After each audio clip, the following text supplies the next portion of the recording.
Hello, my name is Professor Thomas Noara, and today I'm going to speak to you about speech anxiety. Before we really dive into this, how many people here, when you think about it, have a hard time standing up in front of a classroom or a bunch of people at work or even a random group of strangers and delivering a message or doing anything where you have to speak and the focus is on you? Well, listen, you're not alone. And we're going to put a definition to this word called communication apprehension. Simply put, it refers to an individual's fear or anxiety associated with either real or anticipated communications with other person or persons. This is a real thing. People are afraid to stand up and talk in front of other people. People don't particularly like to do this, and I know a lot of people who are in school for this. This is a class that is a requirement to take, but there are many ways, as we are going to learn, how to deal with these situations and understand them better. Our body and our mind is set for what is called fight or flight. When you get up and speak in front of an audience, you may feel those nervous feelings, which we're going to talk about, but your body will either want to run and hide and just give up and not do it, or you could fight and stand there and do what's required of you and just get through it. The first thing I want to talk about when it comes to this is let's talk about the physical reactions that our body deals with. First one that comes to mind is heart pounding. You stand up in front of that classroom or there's people at work and you're up there and all of a sudden you start to feel your heartbeat and you start to feel like it's going to jump out of your chest. Next thing you know, your hands are sweaty, damp, they're clammy. Your stomach gets those butterfly feelings. Remember being in middle school when you're going to go ask out the boy or the girl to the dance and you get that nervous feeling? A lot of people will get that feeling when they get up in front of the classroom or in front of a boardroom or in front of anybody else that they need to deliver a message, and you get that same feeling. Your hands and your legs could start to shake, get a little wobbly, get a little nervous. When you're standing up there waiting to deliver your message, some people will actually pace back and forth as part of an anxious, nervous reaction. You could start to talk, and your voice will start to quiver almost with a little screech in it, or your voice can change the pitch. Your mouth could get dry, where you feel like you can't get any saliva and you're going to have a hard time talking. You could even feel dizzy. Some people will actually get lightheaded when they get anxious or nervous. The breathing changes. Some people will start to breathe really heavily and really quickly rather than having a nice controlled tempo breath. Next, let's talk about the myths. Most myths want to be ignored when it comes to public speaking. We know and understand and realize that speaking anxiety is real. This is not something that is made up. This is not a myth. Some people say, hey, if you're nervous, use humor to control your anxiety and your nervousness. This is not the way you want to handle it. Using humor to control your anxiety and nerves is a very slippery slope to deal with. Humor usually requires that you are insulting or making fun of someone or something else. When you're delivering a speech to an audience, there is a chance you could insult someone in that room, thus making the humor inappropriate or rude, unless you're taking a pop shot at yourself. So don't use humor unless you truly are funny. Some people say, hey, just picture your audience naked. Not a good idea. Think about that statement. You've heard it for years, I'm sure. Do you really want to look out in front of a room full of naked people and try to deliver a speech? Think about the statement and just realize why this is not a good idea.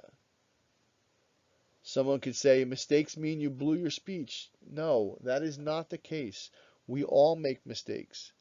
I've made about 6 or 7 recording this lecture the first time around. It's how you handle yourself and how you recover from these mistakes that make or break you as a speaker. Most people won't even pick up on the mistakes that you made for the speeches that you are giving.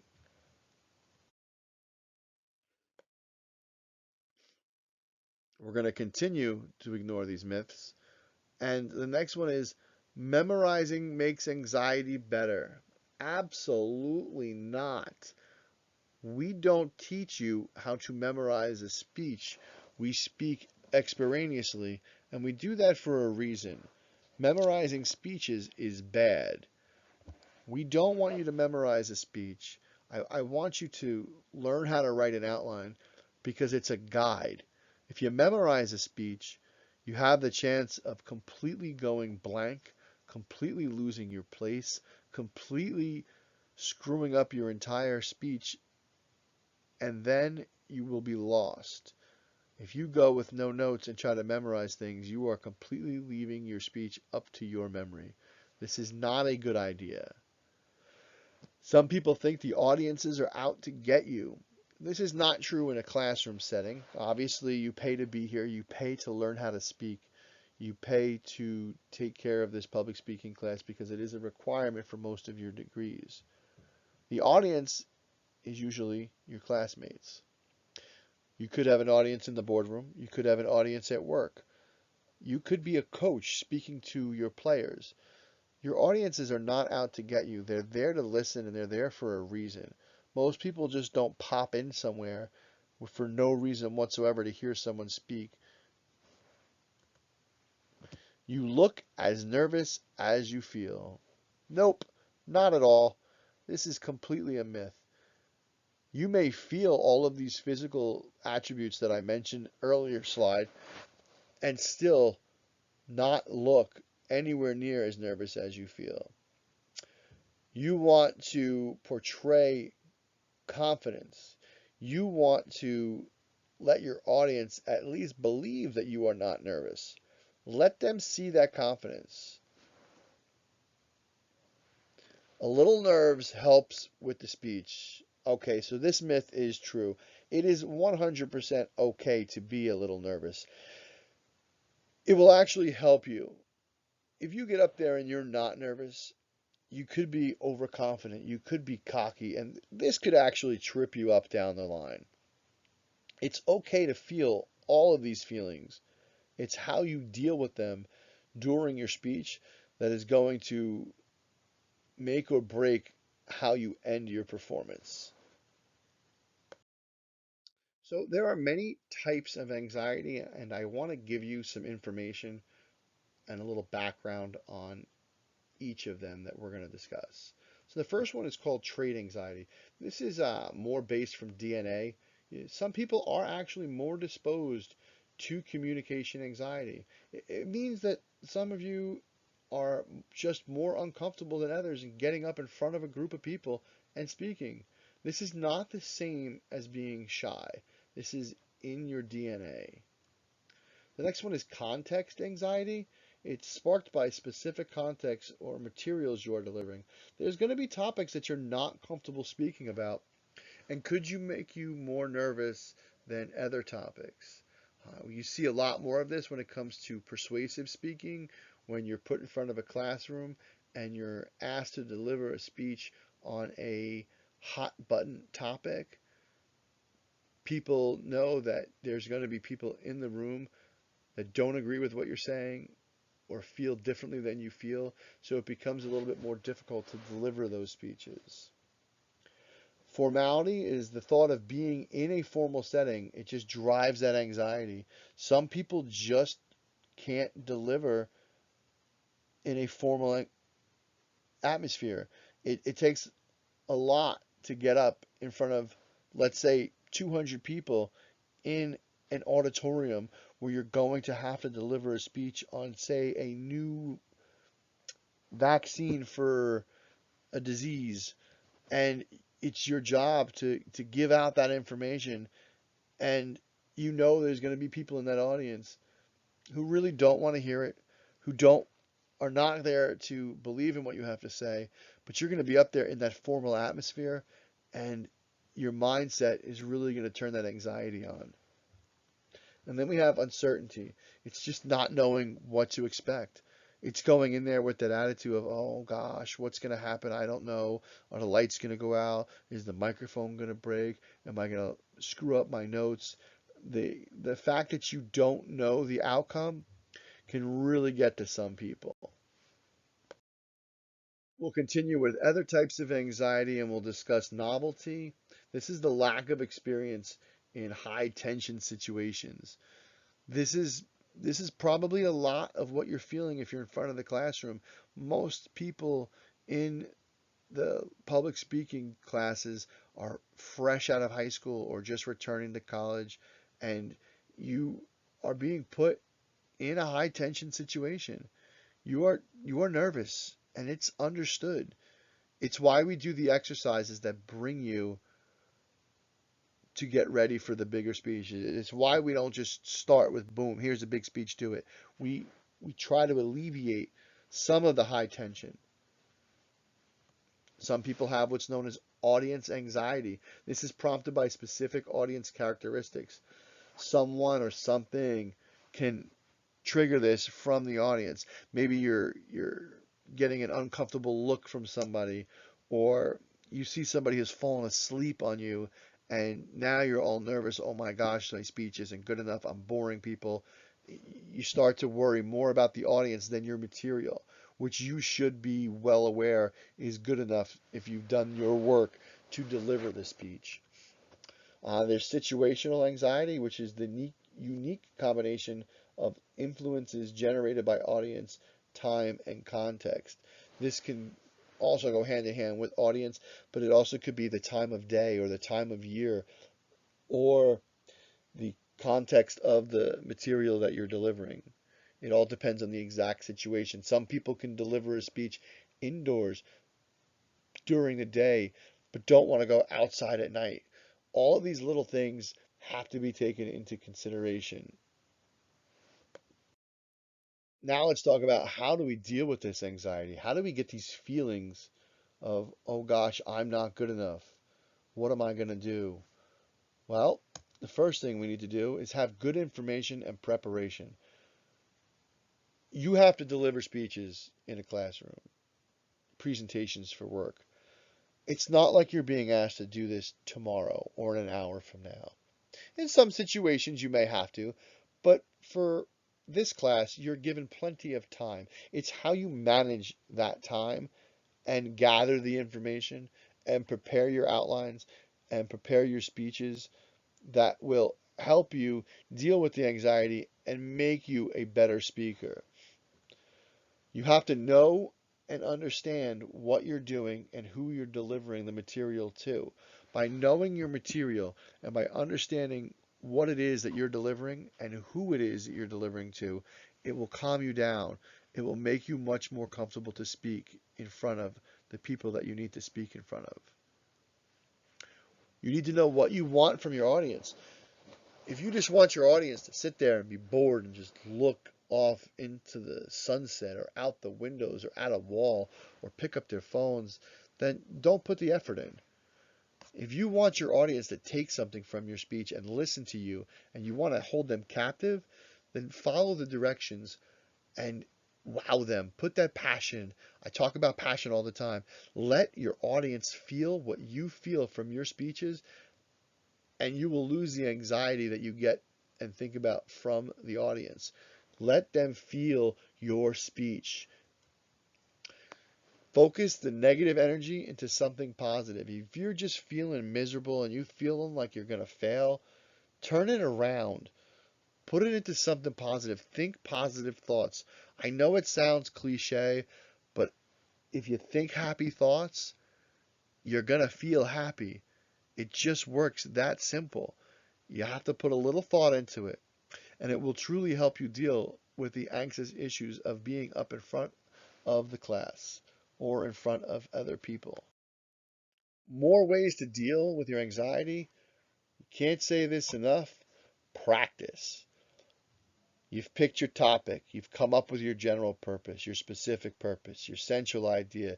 You've got your three main points ready to go. You've worked out your conclusion. You've got everything there. It's all in front of you. It's put into a keyword outline. It's time to deliver your speech. oh no, wait, it's time to practice. Put the work in. Record your material. Listen to your speech. My biggest suggestion for people who are nervous, who are anxious, is to take your phone, record your speech, volume only. Don't record yourself. When you're done, take a breath, take a break. Turn the lights off. Hit play on your phone and put your phone down. Hear yourself. Let you hear you deliver the speech. Then turn the lights on again and listen to your speech again and take notes. And then practice again. Continue to practice. Continue to repeat the process. Continue to improve. You will notice by doing this, you will stop saying, like, so, and all of those vocal fillers. Because you're putting the work in and because you're practicing, you are going to get better every time. The more you practice, then I want you to record it with video so you can see your body motions. And the more you watch and the more you listen and the more you practice, the better your speeches are going to be and the less anxiety you're going to have when you deliver them. I say it every time before you start a speech. Breathe. Stand there. Look around. Take a deep breath. Let it out and then just begin. Finally, we'll wrap this up in these last couple points here. Rename your physical responses. So when some people start to deliver speeches, I'll use this as an example. You get up in front and your stomach you get that knot in your stomach and you feel it. And you say to yourself, oh, my anxiety's kicking in. I can't deal with this. Wrong. Rename that knot in your stomach. Say as, that's my energy ball. That's what it is. That's my power. That's what I'm using to deliver this speech. I'm going to take that power and I'm going to exude it and I'm going to share this power and this passion with the class. Rename it. Get the negative energy and the negative words out of your mind, out of your speech, out of your head, and just rename it and make it something positive. It sounds silly, but it works. Get excited. You can hear it in my voice. I'm excited to finish this lecture. I'm excited to speak. When you get up there, get pumped. Own that stage. You are the main attraction. They are there to see and hear you. Let them know that you're just as excited as they are. Your audience will feel it. Use visualization. Picture what you're speaking about. The more you could see it, the less you're thinking about the anxiety and the better your material is going to be. I've given you an example and I'll use it again later in another lecture. But if you're talking about a red rose, use detail. Visualize that red rose and you can close your eyes as you're practicing, not during your speech, and picture that red rose in your mind and use the words to describe it. A vibrant red rose with its pointy thorns on its stem. And that sounds so much better than just saying a red rose. But by picturing the rose, your mind is going away from the anxiety as well. Bubble. What is this? Simple. Picture yourself in a protective bubble where no harm can come to you. It will calm you down and it'll allow you to feel so much better about yourself and the speech you're about to deliver. And last but not least, flex. This is going to sound crazy, but I will tell you this. I do this before I teach every class. I stand in front of a mirror with my hands on my hips like I'm Superman. I put my chest out, I put my head up, and I hold it for 2 minutes. It is the Superman flex, and it just makes you feel like you're on top of the world. I hope these tips on dealing with anxiety have helped you. I hope that you have taken the definitions and now understand them a little bit better.